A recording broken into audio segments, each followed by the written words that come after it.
Hey everybody, Dave Neal here, stand-up comic and host of Bachelor Recap, a guy's review. As you can see, we've got Bri Springs' deleted scene from after the final rose with guest host, interim host, Emmanuel Acho.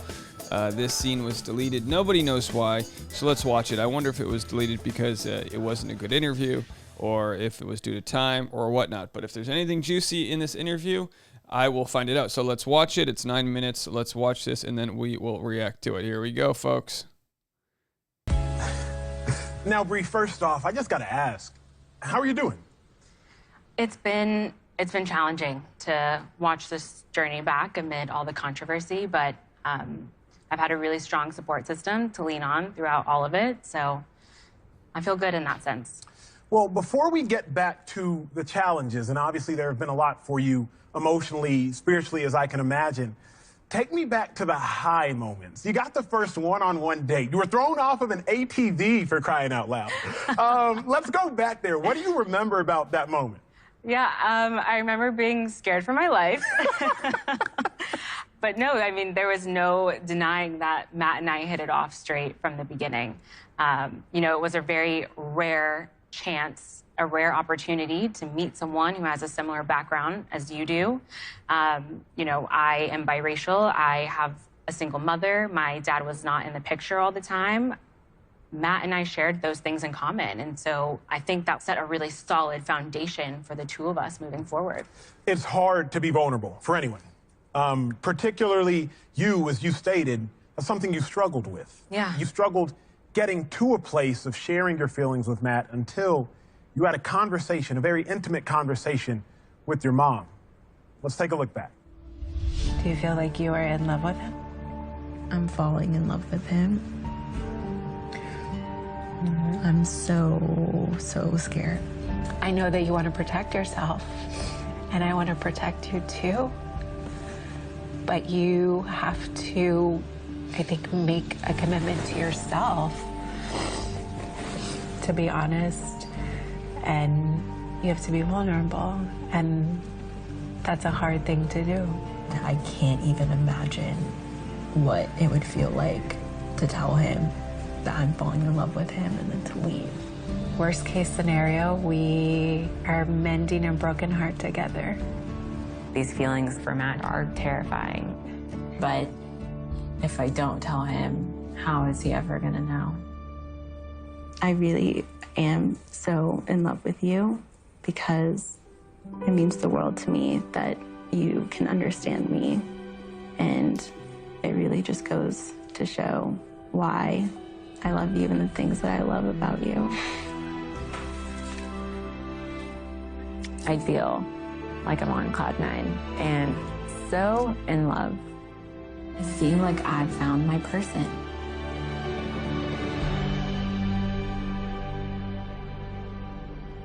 Rachel. Rachel, will you accept this rose? Yeah. It's really disappointing and sad that it wasn't me. I mean, it's hard because what I thought we had was special, but it couldn't have been all for nothing.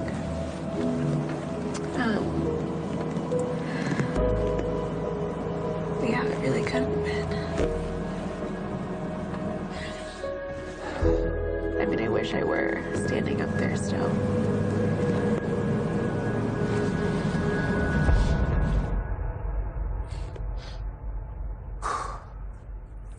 It's a lot. That had to be hard to watch back. Yeah. What's on your mind?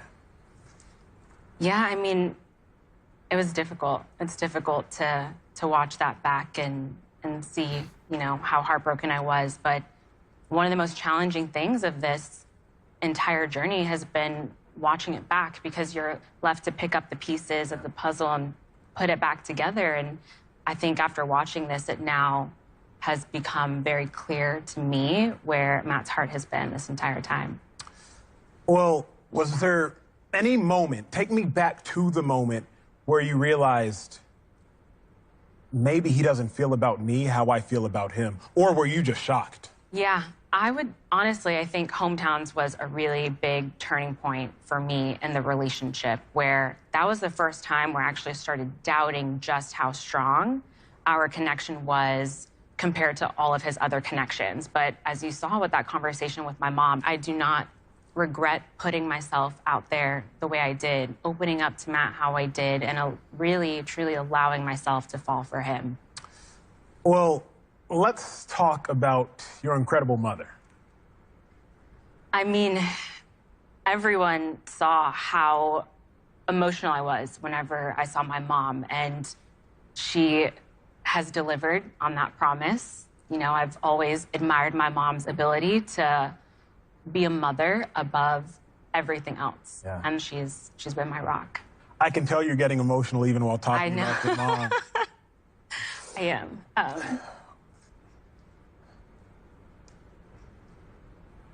For me, it was just, I feel so grateful that people got to dive into that experience and see that relationship with someone who is the most important person in my life. So that's something that a lot of people don't get to show everyone. And I'm so thankful that the world got to see that. She said that she would help you pick up the pieces to your broken heart. What'd that look like? We're on Zoom calls watching the episodes together, and she's getting emotional and I'm getting emotional, and we're both going through it. I mean, my mom went through this journey just as much as I did, and I'm just thankful that I have her to lean on throughout all of this. Well, let's transition, because outside of you and Matt's journey towards love, there was also controversy around the show. You know, photos surfaced of Rachael Kirkconnell at a antebellum plantation-themed party. I just want to hear what are your thoughts on those photos and what's happened? I was offended by them. I was disappointed to see all of that surface when it did. Being a Black woman and seeing all of this play out, I mean, it's hard to see someone that you were friends with on the show. It's hard to see these photos come to light. I think a lot of people would be offended by them, not even just me as a Black woman. It feels like we've come so far with where we are towards racial equality to only just have to realize, like, how much further we have to go. As a Black woman, what was your initial reaction? Was it, oh my gosh, she's racist? Was it, man, I feel bad for her? Yeah, I felt bad for her, right? Because my gut reaction as a human and as a friend was I should reach out to Rachael. I should check in on her, extend my support to her, because I can't imagine what that's like. And again, I know Rachel's not a bad person. Let me ask you this. Have you all spoken since? We've not. I've reached out. I reached out to Rachael right after these photos and videos started surfacing online, again, to extend my support and check in on her, and I haven't heard from her since. That had to have hurt. It's disappointing. It's disappointing. However, I'm going to extend the empathy to her and just, in my mind, assume that she has a lot going on. Do you have any issue with how long it took her to apologize? Because clearly there was a domino effect based upon that delayed apology. Yeah. So much so that I'm sitting in this seat right now. Do you have any issue with how long it took her to apologize? It would be easy for me to cast a judgment and say, well, I would have come out and apologized right away. But I don't know, because I was not in that situation, and I can't speak for what I would have done in that situation, because it's unimaginable. I've not come close to it. All I do know is an apology is a step in the right direction, but now it's important for her to turn her words into action. Well, Bri, thank you so much for your courage, your strength, your class at all times, and your vulnerability. Wish you the best on your journey going forward. Thanks so much. Appreciate it. Well, there it is. We got through it. You know me. I like to say very interesting. It was mildly interesting. It was a mildly interesting interview. I can understand if it was stuck for time between airing out the conversation between Rachael and Matt. I can understand maybe not keeping the Bri interview. With that said, there were some interesting parts to it.